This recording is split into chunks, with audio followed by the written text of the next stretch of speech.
Lilinawin ko lang po na impeach na si VP Sara. Kaya ang panawagan natin, hindi impeach si Sara kasi na-impeach na siya. Pilipinas, Akbayan at iba pang mga grupong nandito. Maraming salamat at tatawagin na natin ang magsasara ng ating programa. At bago kayo basbasan ng holy water ni Father Flavi, lahat ay inaanyayahang gumitna para sa pagsasara ng ating programa.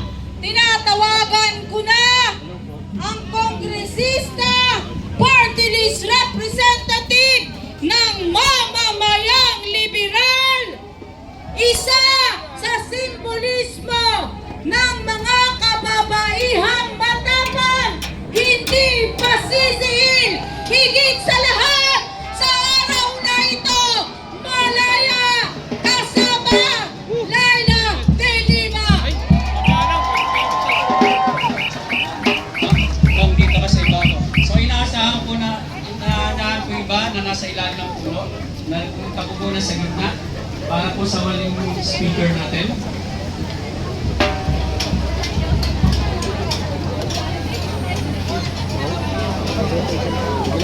Oy, Papa Bill! Pakain ka daw. Sana pa yun mo.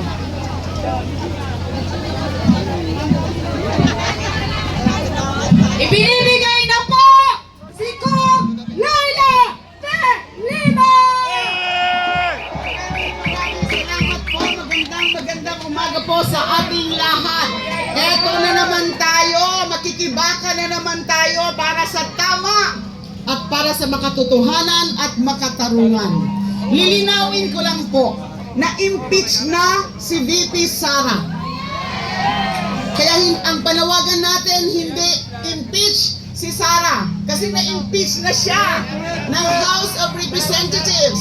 Ginawa na ng House of Representatives ang trabaho nila, yung paggawa ng Articles of Impeachment tsaka yung pag-transmit sa Senado ng Articles of Impeachment. Ang bola ay nasa Senado na.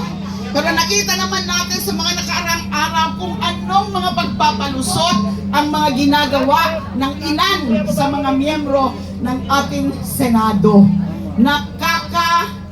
Nakakagalit na parang ginagawa tayong tanga na hindi natin alam, hindi natin naiintindihan kung ano ang nakasulat sa konstitusyon. Malinaw ang utos ng konstitusyon. Litisin na si Sara, si VP Sara. Yung issue tungkol sa pwede pa ba? Kasi nga patapos na daw yung 19th Congress at susunod na yung 20th Congress. Pwede pa. At least umpisahan nila. Ang panawagan natin, umpisahan na ang paglilitis. Matapos mayan o hindi, dito sa 19th Congress, dapat umpisahan na. At uumpisahan ito sa pamamagitan ng pagko-convene mismo ng Senado bilang impeachment court.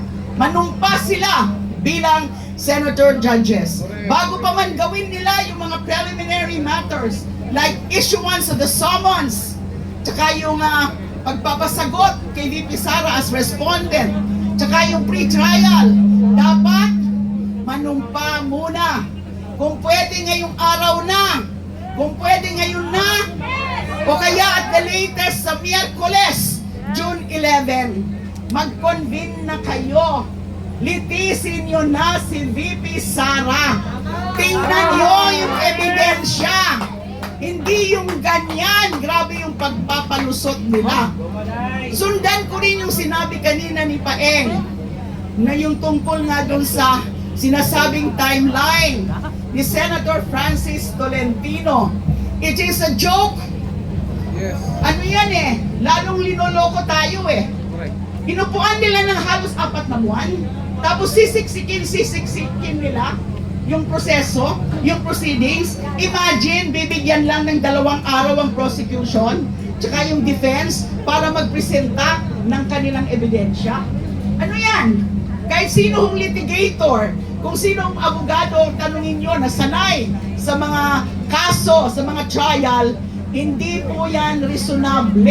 Pinipilit nila yung ganyang schedule. Kasi nga, gusto nila yung para bang matapos ka agad, para sa akin, nakakakaba yun eh. Kasi imagine 2 days lang. Correct. At ang sinasabi pa, dapat daw 2 lang na articles of impeachment ang gawing subject ng trial, dinidiktahan yung ating prosecution. 2 araw, ano ba? Isa sigurong testigo lang ang pwedeng ipresenta sa 2 araw. So yan ay malaking kalokohan, niloloko na naman tayo. Yan ang tinatawag ko na recipe for railroading. Gusto siguro nilang i-railroad yan. Dahil nga, para makapag, kaagad sila ng kanilang hatol, na siyempre ang tatargetin nila, yung mga kumakampi kay Duterte, ay yung acquittal. Ang panawagan natin ngayon, umpisahan na yung mga proseso. Matapos man yan o hindi, pwede pa po sa next Congress. Mali po yung mga interpretasyon nila Attorney Tolentino, nila Senator Tolentino at ni Senator Bato de la Rosa na hindi na daw pwede sa susunod na Kongreso. Mali po. So ngayon nakita natin, dahil maraming grupo na yung nagsalita, nag-issue ng mga statements, ayan, medyo tingnan natin kung anong gagawin na nila ngayon. They are already cowering, backing down. Ito nga ho, hanggang Miyerkules po, dapat patuloy-tuloy lang po ang pagkalampag natin sa Senado. Huling, na lang po, isigaw ho natin, litisin na si Sara Duterte. Ngayon na! Litisin si Sara Duterte. Ngayon na! Maraming salamat po. Hindi ba tayo magkakalasan mga kasama? Inaanyayahan muli ang mga kasamang nakasampa dyan. Please, ayusin ang command, bumaba, gumitna. Ditong nasa hanay, atras ng kaunti. Tinatawagan lahat ng mga petitioners at nagsalita dito sa baba sa harap, yung kayang umakyat po. Bitbitin, pakisuyo po, bitbitin itong third marching banner. Kanina, lahat ng nagsalita, kayang umakyat, sumampa na sa entablado. Si Kiko, kaya niya pa yan. Joshua Mata, Rafaela, Justin, aakyat si Doc Guy. Nagagalit sa akin.